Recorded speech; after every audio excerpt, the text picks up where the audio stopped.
Ne te donne jamais d'objectifs inatteignables. Jamais, jamais.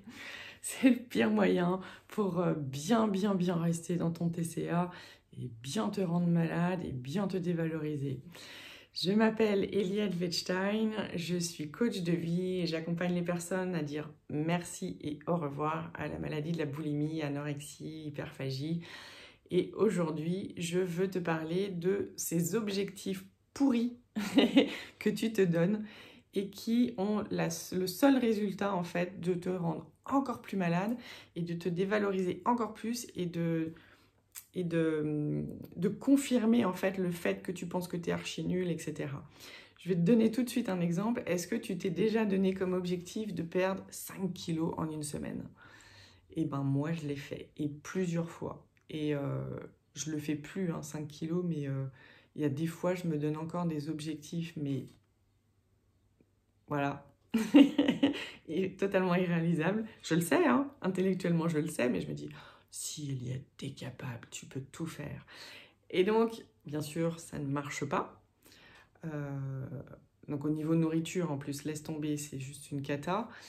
Et de toute façon, c'est quelque chose qui est inatteignable. Mais ce qui se passe, c'est que toute seule, alors je vais vraiment parler pour moi, mais si ça te parle, tu me mettras en commentaire si tu as déjà fait, et si toi tu as réussi ou pas, ou si ça t'a juste déglingué ta confiance en toi. Euh, je faisais ça quand j'étais jeune, quand j'avais 17, 20 ans, enfin encore après, non, beaucoup moins, mais euh, voilà, perdre 5 kilos en une semaine parce que j'avais une soirée ou je sais pas quoi. Bon, vu là d'aujourd'hui et toi qui regardes, certainement que ça te paraît débile. Moi, à l'époque, et je sais que d'autres personnes pensent vraiment ça, c'était vraiment vital pour moi. C'était vraiment vital que je me sente bien dans mon corps, chose qui de toute façon n'arrivait pas, que j'apprécie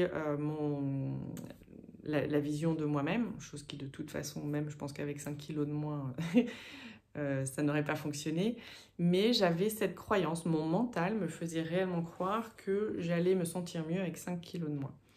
Et que donc il fallait que je les perde en une semaine. Et du coup là, se mettre en place d'aller courir tous les jours, de ne pas manger, sauf que moi je ne peux pas ne pas manger, donc je mangeais beaucoup et vomissais et du coup il y avait cette urgence en fait à beaucoup perdre de poids, donc je mangeais encore plus pour encore plus vomir.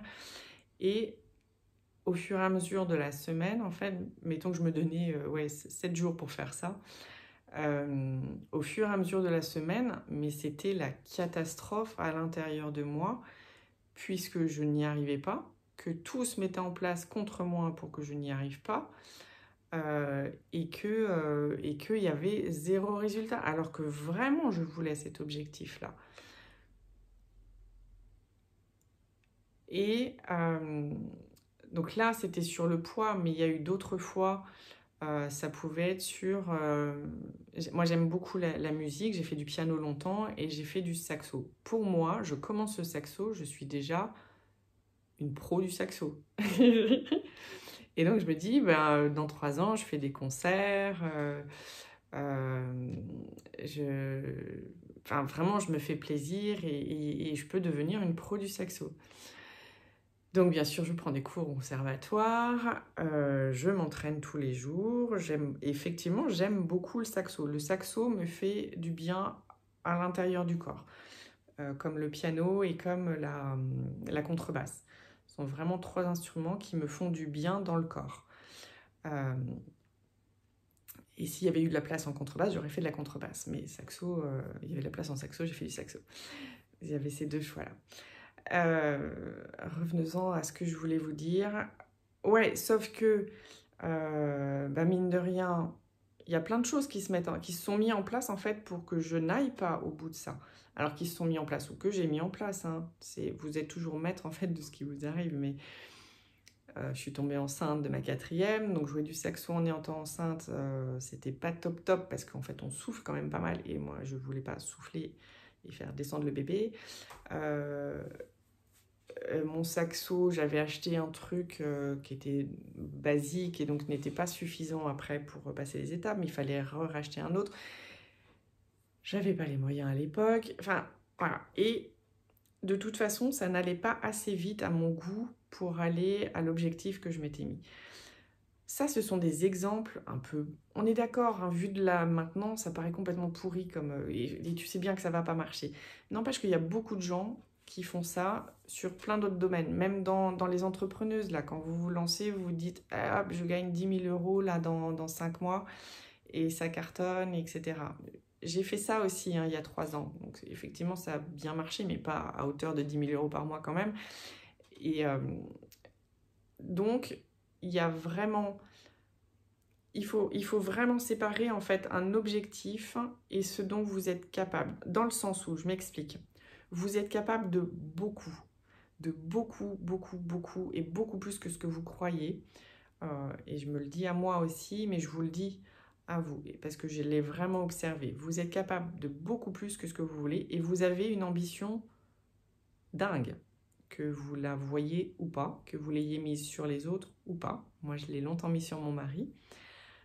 Vous avez une ambition, vous avez des capacités et vous avez des compétences et une volonté incroyable. Donc ça, c'est une première chose à vraiment prendre en compte.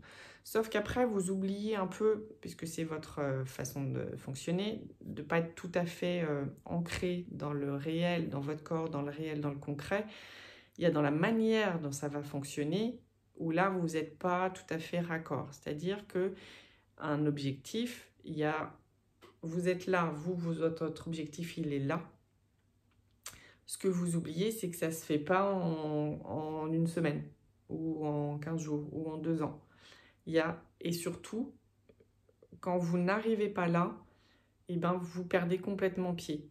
Alors qu'en fait, il y a plein de petites étapes, il y a plein de petits objectifs à mettre entre. Et c'est sur cela que vous devez vous focaliser et pas sur celui-là. Ça, c'est la grande vision, c'est l'envie ultime. Mais c'est toutes les petites étapes. Vous pouvez visionner un escalier, ce sont toutes ces petites marches. C'est là-dessus que vous devez vous focaliser et pas sur le truc là. Et espérer arriver là en partant de là. Et forcément, vous vous plantez. Forcément, vous perdez confiance. Forcément, vous perdez espoir parce que ce n'est pas possible. C'est juste pas possible. Donc là, bienvenue dans la réalité. J'ai morflé en plusieurs fois hein, pour comprendre ça. Il y a toutes ces petites étapes qui se fait à chaque fois en mastermind, quand tu travailles avec un coach, quand tu travailles avec quelqu'un qui t'aide à développer ton business. Il y a toutes ces étapes et tu les notes, ces étapes. Après, elles peuvent évoluer, etc. Mais ce sont ces étapes-là qui font que tu avances vers ta grande vision. Et c'est pareil pour si tu veux guérir de la boulimie, de l'anorexie, de l'hyperphagie. C'est qu'est-ce que tu mets en place et toutes les petites étapes que tu vas gagner. Ne rêve pas, tu ne vas pas passer de plein de crises ou ta maladie au plus fort à guérir à jamais, tu vois. C'est juste pas possible. Je préfère te le dire franco, ce n'est pas possible. Tu vas passer par plein d'étapes, et puis alors les étapes, parce que nous on visualise un escalier, mais je suppose que tu as déjà vu sur Facebook ou sur les réseaux tourner le truc où, l'image où il y a ta courbe de vie rêvée, et puis il y a la réalité. Et ben c'est pareil en fait quand tu as un objectif, c'est pareil. C'est exactement la même chose. Tu as des étapes, et puis des fois tu redescends, mais tu remontes. Comme les crypto-monnaies en ce moment, ça fait comme ça. Mais ça monte. Mais ça monte sur le long terme, ça monte.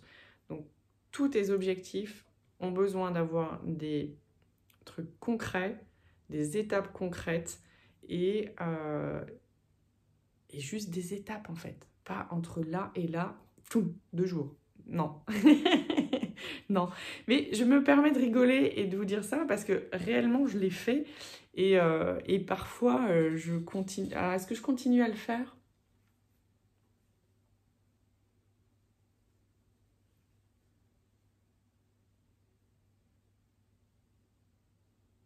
J'aurais tendance à continuer à le faire. Mais j'ai compris que ça ne fonctionnait pas. et que même ma pensée magique, la psychomagique, que bien sûr, hein, on a le... Ah, à chaque fois je vous fais le coup, je trouve pas mes mots, la loi de l'abondance, etc. Ou la loi de l'attraction, voilà, la loi de l'attraction.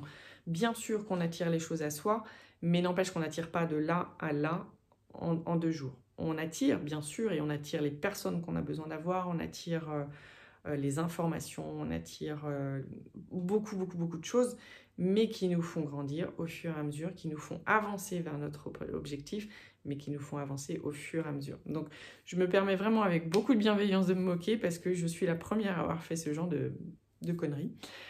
Mais ce que je veux vraiment vous faire passer comme message, en fait, c'est ayez des objectifs élevés. Oui, oui, oui, oui, ayez des objectifs élevés parce que c'est ce qui vous motive, c'est ce qui vous donne un but, c'est ce qui vous tire en avant. Par contre, dans la vie de tous les jours, ce sont les petites étapes qu'il faut voir et ce sont ces petites étapes qu'il vous faut passer. Et bien sûr, vous féliciter à chaque fois qu'il y en a une qui est atteinte, avoir beaucoup de gratitude envers vous-même pour faire ce chemin et reconnaître à chaque fois qu'il y a une étape de passé, un truc qui s'est bien passé, etc. Et tous les apprentissages que vous faites sur ce chemin-là qui sont incroyables, etc. Mais bien sûr, gardez votre objectif tout là-haut en vision, c'est ce qui vous fait avancer, c'est ce qui vous fait aller de l'avant, mais ce sont toutes ces petites étapes qui font le vrai chemin en fait. Voilà, c'était mon message du jour et je me moque parce que quand j'y repense, tous ces objectifs que je me suis donnés et qui étaient mais totalement irréalisables dans le temps que je m'étais imparti et puis avec le temps que j'y passais, et les moyens que je me suis donné bien sûr pour le faire. Donc ça, vous arrêtez. Vous arrêtez et surtout, ce que ça va vous permettre, c'est de grandir au fur et à mesure plutôt que de vous effondrer en fait. Et puis parce qu'on peut descendre vraiment, vraiment bas quand on voit qu'on n'arrive pas là, à ces objectifs ultimes qu'on croit qu'ils sont indispensables et rapidement. Changer en fait ce fonctionnement, c'est apprendre, se féliciter des petites étapes et ne plus flancher un grand coup parce que pas réussi. Enfin voilà, mettez-vous des choses atteignables. Et c'est ce qu'on dit, hein, un objectif c'est quelque chose d'atteignable, de mesurable, de quantifiable. Je sais plus quels sont les marqueurs, mais si vous changez votre façon de faire en fait, et mettez quelque chose d'atteignable et de quantifiable et de réaliste, et ben vous allez vous soutenir vous-même plutôt que de vous enfoncer vous-même. Et c'est là tout l'enjeu de mon message aujourd'hui par rapport à ces objectifs. Et si toi aussi tu as fait ce genre d'erreur et tes TCA s'en ressentiront aussi. C'est un des aspects que tu dois travailler. C'est multifactoriel, les TCA, mais ça, c'est un des aspects. C'est comment tu fonctionnes et je viens de t'expliquer comment faire par rapport à tes objectifs. Voilà, partage, like, abonne-toi à ma chaîne et puis si tu le souhaites, tu peux prendre rendez-vous là sur Calendly pour qu'on puisse faire le point en fait sur là où tu en es avec ta maladie et si je peux t'accompagner et la meilleure façon pour toi d'être accompagné pour dire au revoir, merci et au revoir à cette maladie. Belle journée, à bientôt.